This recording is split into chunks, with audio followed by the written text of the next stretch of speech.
So funny thing, I try not to do that on Sundays when I'm preaching. I've been in churches where it's like the minister show, right? The minister does everything. Minister does the prayers, does the readings, gets up, plays the instruments, tries to play the drums, the piano, and the guitar all at the same time. Then preaches a sermon, then does the benediction, and then stands at the door, says goodbye to everybody. It's like their show. So I try not to do that. Kind of ironic that I'm doing it today with the reading we just heard, and that'll make a little bit more sense in a second. But first, I want to start with a quote from a couple of really great theologians, Bon Scott and Angus Young, who would be the lead singer and guitarist of that profoundly religious group AC/DC. They wrote a song called Who Made Who? And the whole question was who made who? Who made you? Who made me? And I think in the reading that we have today, David and Nathan both forgot the answer to that question. Now, David's life so far has been pretty great, right?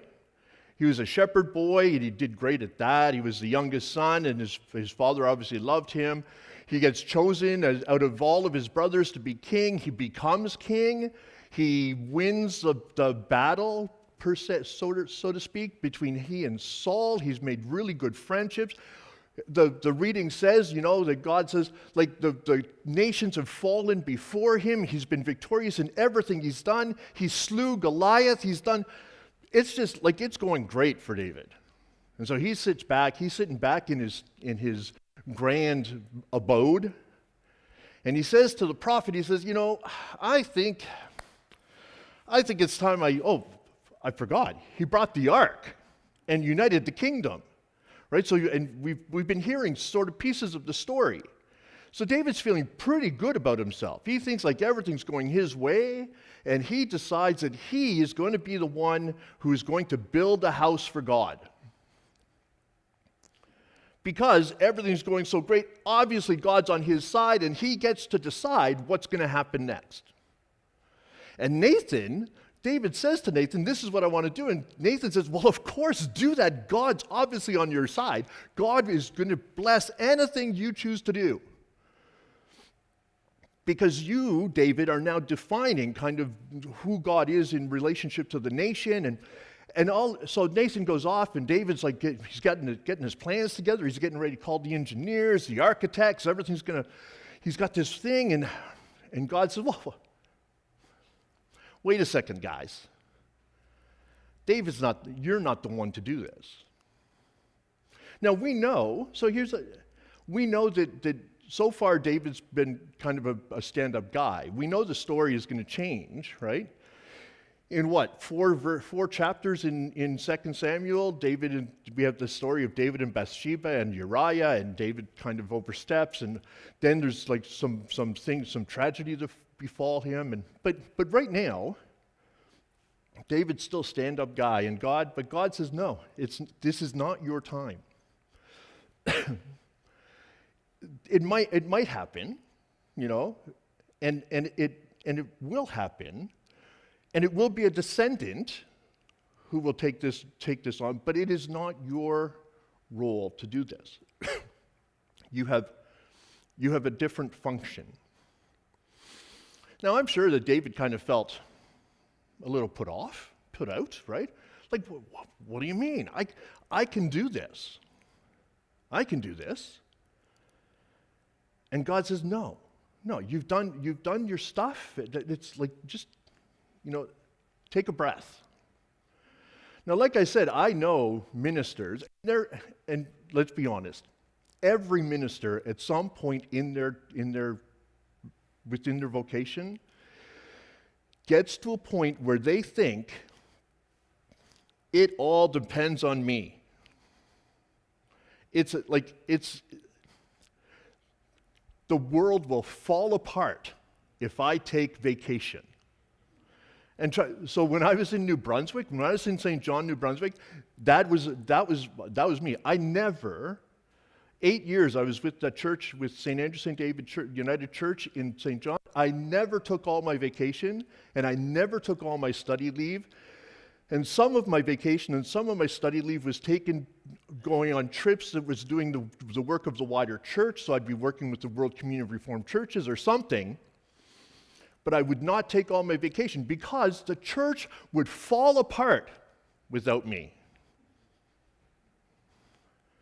I knew. So then I went to Silver Spire in St. Catharines, and I had a similar mindset.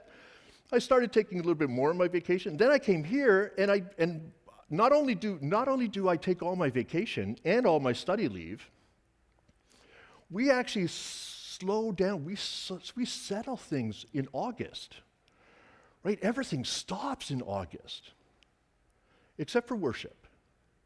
And this year, the fundraiser, because apparently Pampered Chef tells us that we can't take a full Sabbath in August because August is when they're going to give us extra money for a fundraiser. So that's okay. Sabbath rules meant to be broken, right? That's what Jesus sort of said. Sabbath is made for us, but we're not made for the Sabbath. And so one day out of a Sabbath month, that's okay. All right, but I take all my vacation, all my study leave. We take a Sabbath in August, and you know what? The world keeps going. I panicked. The first year that Reverend Cheryl and I sat down and we talked about taking Sabbath in August, I was like, that's okay at the church, but we can't take a month off at the center. Like people rely on us for lunches, and like they need it. So what are we going to do? What are they going to do if we're not there? I struggled with. It was wrenching, but I said we sat and Reverend Cheryl said, no, listen, the world is not going to stop without you. It is okay. We can take a break. The volunteers need the break. You need the break. So we did. We took the month, and I came back. I went back in September. And people in the center coming for their first lunch back in September, they didn't say, what did you do? We starved the entire time you were gone. They didn't say, we couldn't get a hold of you. We were totally lost. We were wandering the streets and we didn't know what we were doing. No. They came up to me and they said, thank you. I was like, what? They thanked me for us taking the month of August as Sabbath. And I'm like,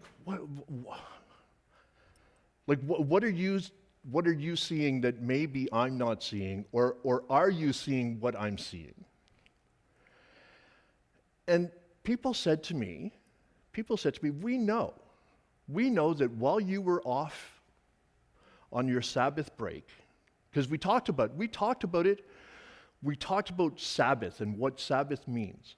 While you were off on Sabbath break, we know that you were thinking about how best to do this ministry. You were praying for us. And by the way, a number of people who come into the center that first September came up to me and told me that they were praying for me.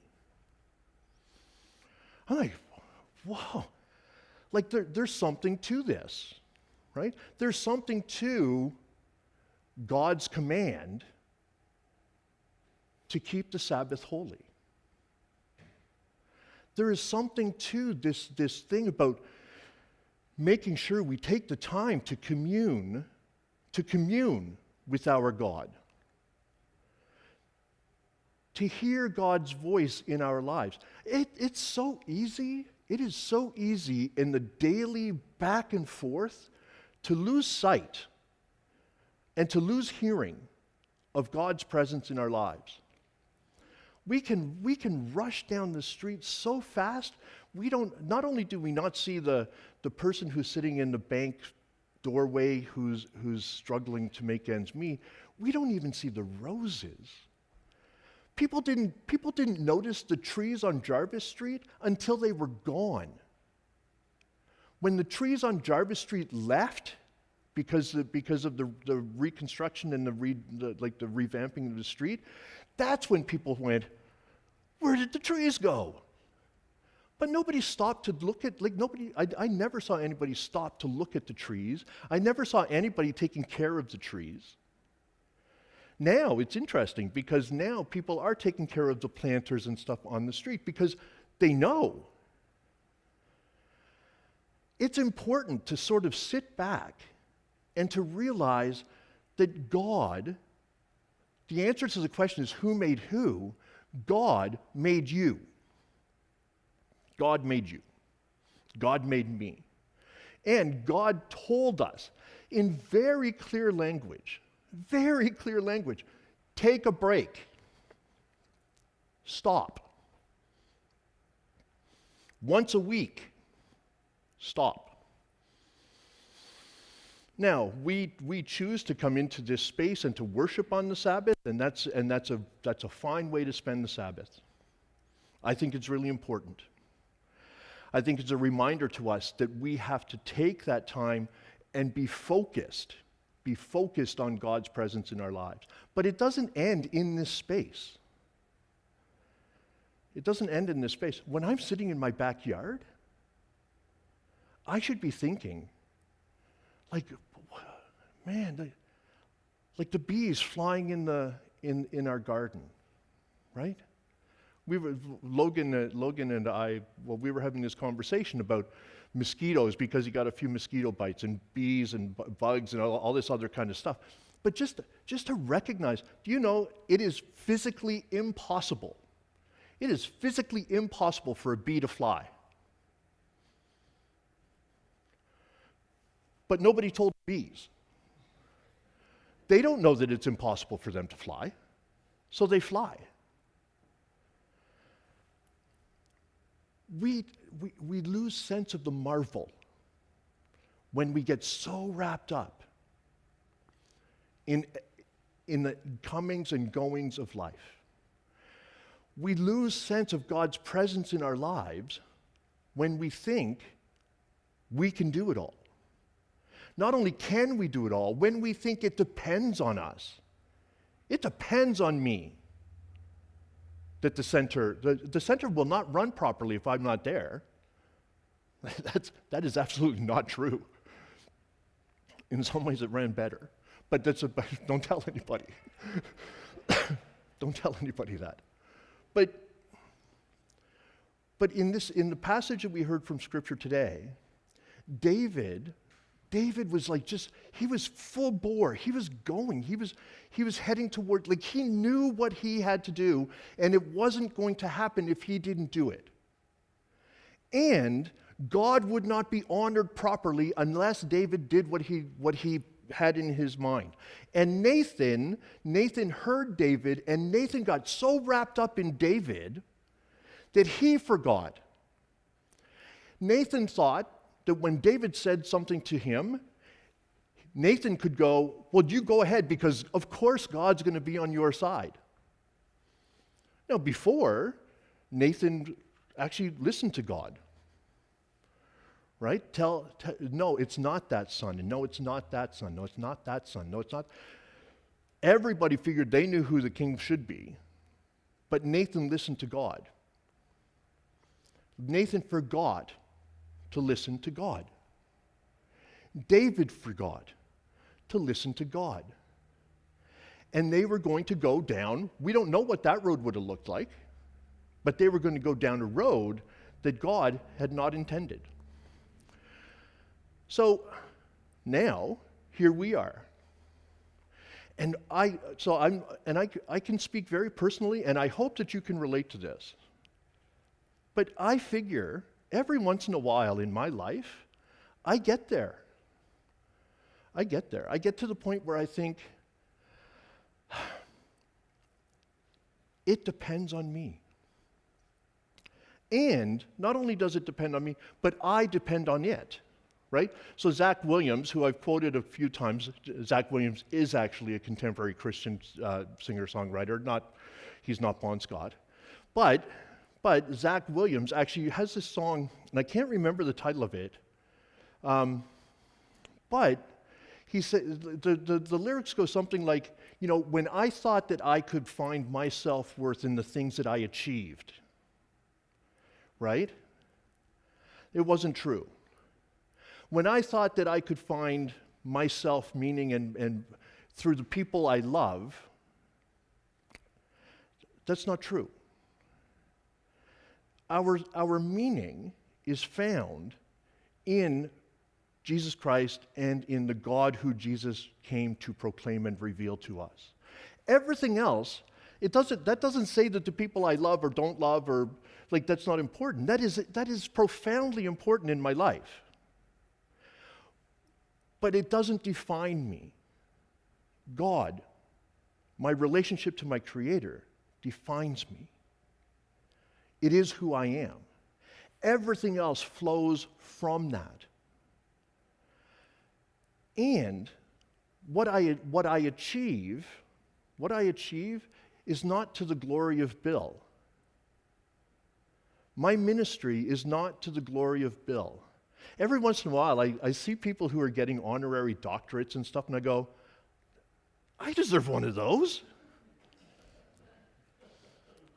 Or I see people who, these pieces, they get that fellowship, right, to write this book, and I'm like, I could write that book.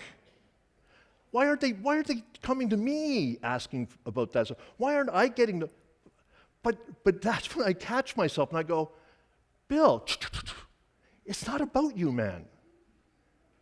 It's not about you. And when people write really nasty stuff online about me, which happened this week, I was like, you don't even know me. That doesn't define me either. I am a child of God, loved, beloved, blessed. That is who I am. That is who you are. Each one of you sitting there, you are a child of God, loved, beloved, blessed, and called to be a blessing. But in all of that, the only way we actually really appreciate that and come to understand it deeper and deeper and deeper is when we take the time. Take the time to breathe. Take the time to open your eyes. Take the time to smell the roses, to watch a sunset,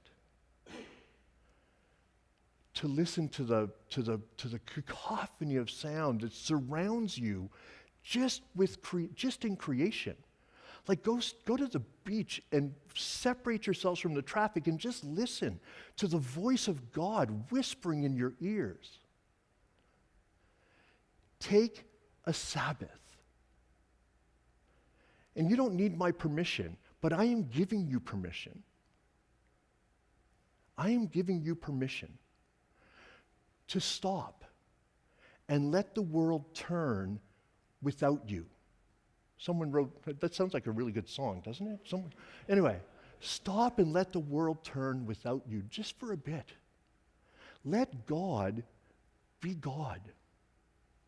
Because if we let God be God, we will be amazed at the outcome.